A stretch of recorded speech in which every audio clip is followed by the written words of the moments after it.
Okay, this is an interim video. I've been asked how I go about sealing the fuel tanks because one of the viewers is almost up to the stage where they're ready to seal theirs.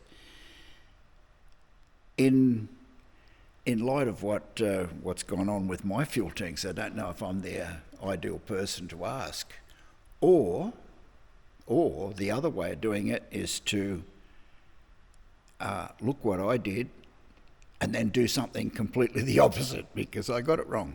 But anyway, let's play on. Here's what I did yesterday afternoon, which would have been Saturday afternoon. I've come to the conclusion that I can't seal my tanks. Here's one upper wing. I've made this inspection hatch with a gasket and a lid. That'll go on there. I was able to reach in because I'm quite sure the leak is about here in this corner between that rib and the rear spar. I've put, half a tonne of Pro Seal in there. Pro Seal's the stuff you use for, it's the industry standard stuff for sealing a fuel tank. And I wasn't very successful. I managed to slow it down quite a bit, but I didn't stop it. So that's why I'm going on to slosh the tanks. Sloshing is just a chemical that you put inside the tank, turn the tank upside down, back to front and all over the place, and try and run the chemical into every single nook and cranny. By the way, this level indicator tube will have to come off, and I'll insert a couple of these plugs just to block it off. I don't want the chemical filling the tube up. That'd sort of defeat the purpose. So anyway, the other wing isn't as advanced as this one because I ran out of anchor nuts.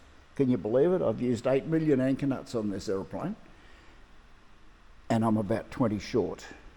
So they should be here maybe tomorrow or Tuesday, and I can complete the other wing. But what I can do is I can show you how I prepare the other wing.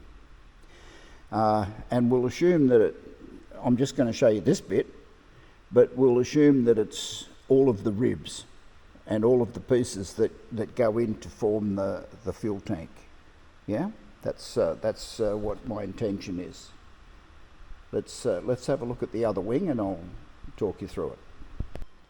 All right, as you can see, this wing isn't quite as advanced as the other one, obviously because I ran out of anchor nuts. Now, if you look over here, what I did do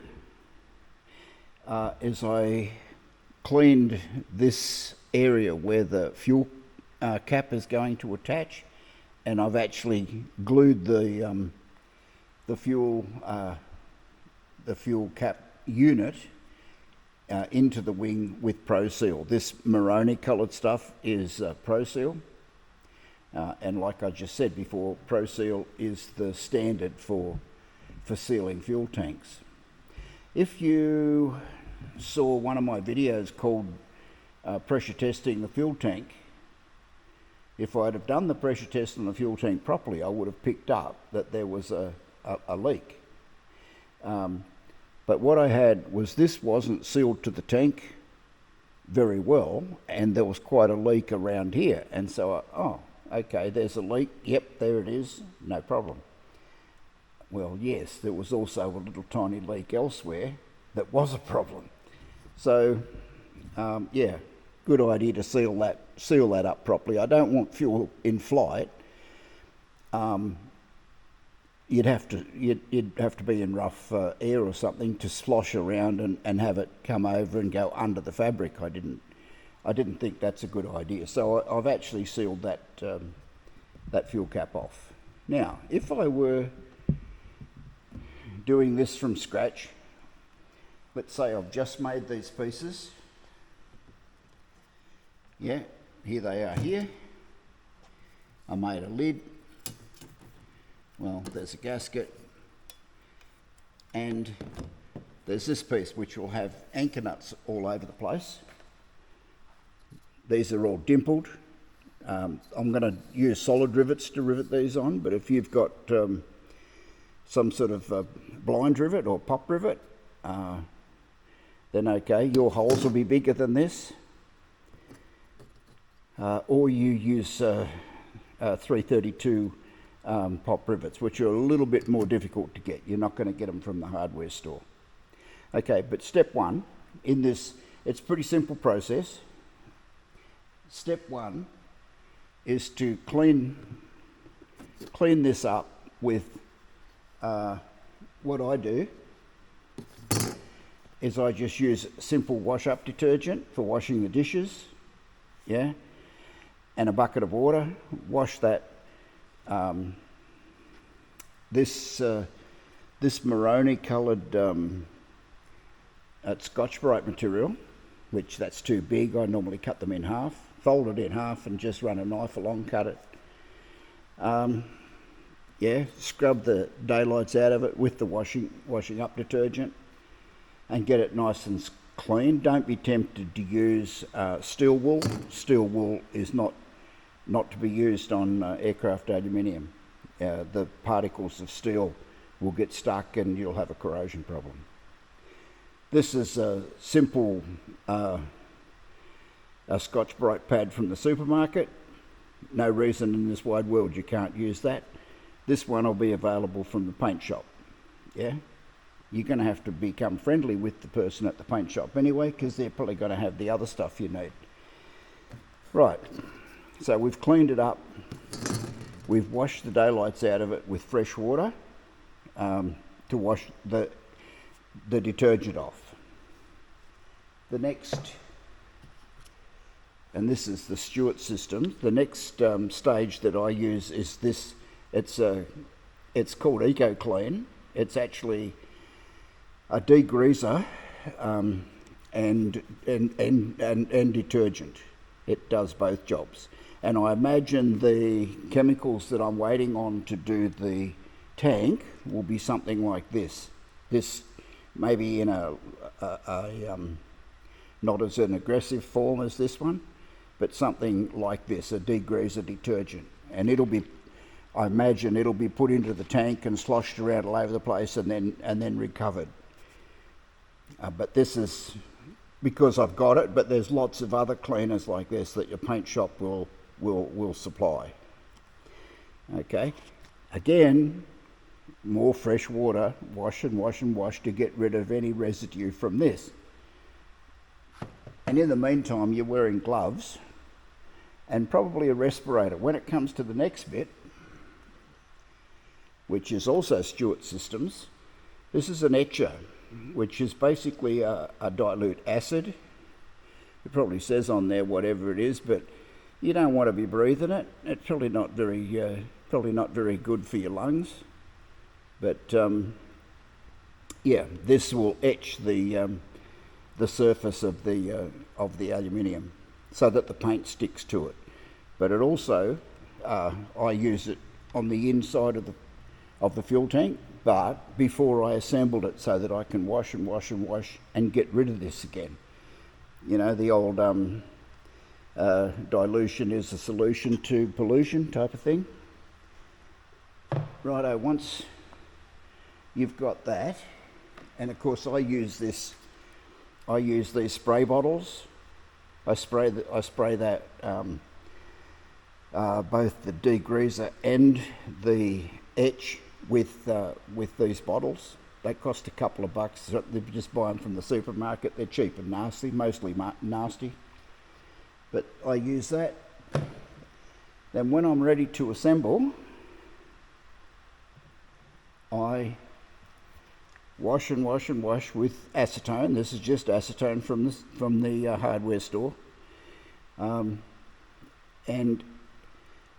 you're wearing gloves at this point. You don't want oils from your skin getting between two surfaces where you're trying to glue them together.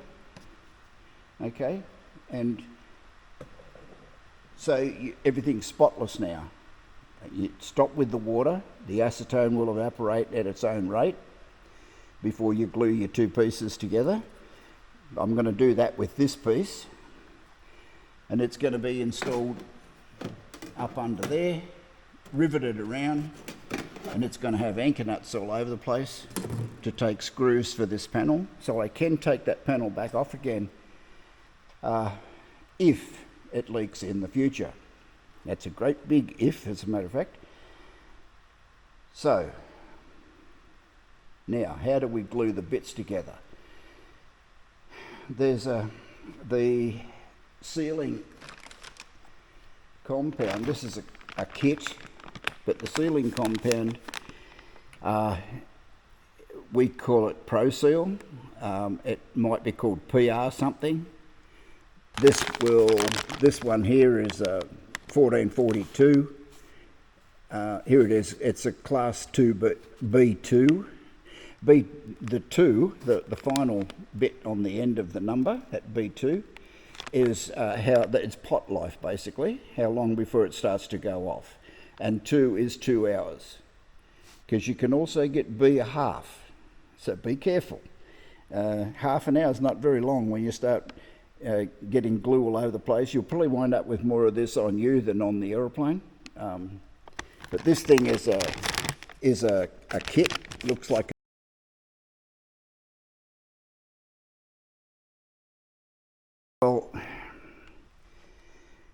and that's a lot. One of those things is quite a bit. So I actually pull it apart and just use part B and part A separately. It's about a 10-to-1 mix between the two. You can tell from the colour that you've got it more or less about right. Too much. Part B is black. Part A is a red colour or a maroony colour.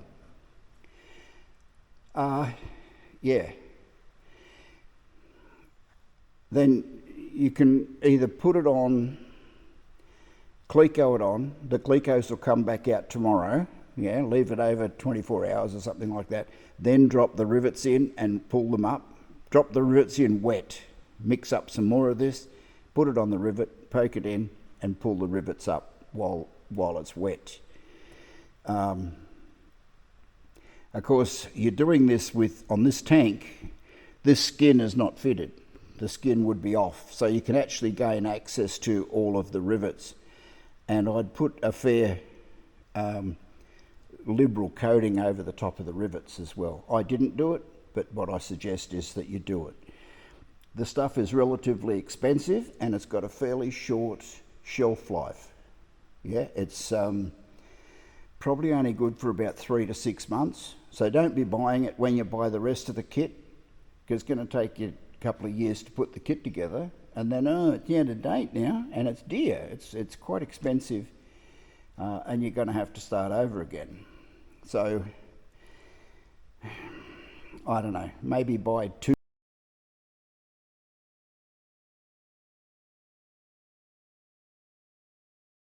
It comes in a can as well. It also comes in a can probably about 1 litre, and a little pot of part B.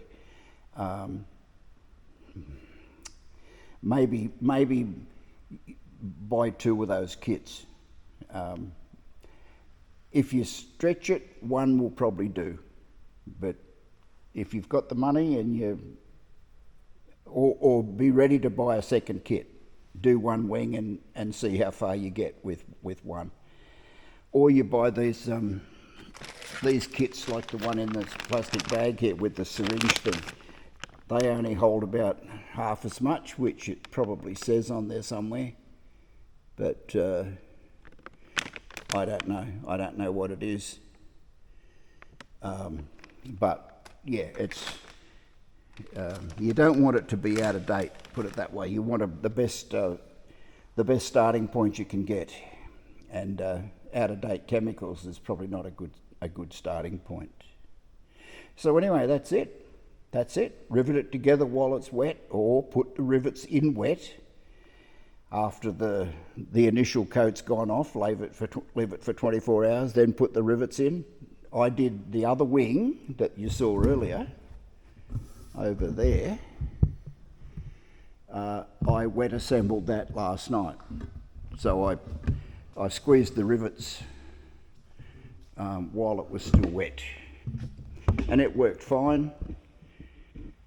I did manage to get the glue and stuff all over the place, all over my tools. Here's the pot that I mixed it in. These are throwaway things again from the paint shop. Remember, you've got the good relationship with the guy at the paint shop. They'll give you these. They don't usually sell them, but the glue's gone off, yeah.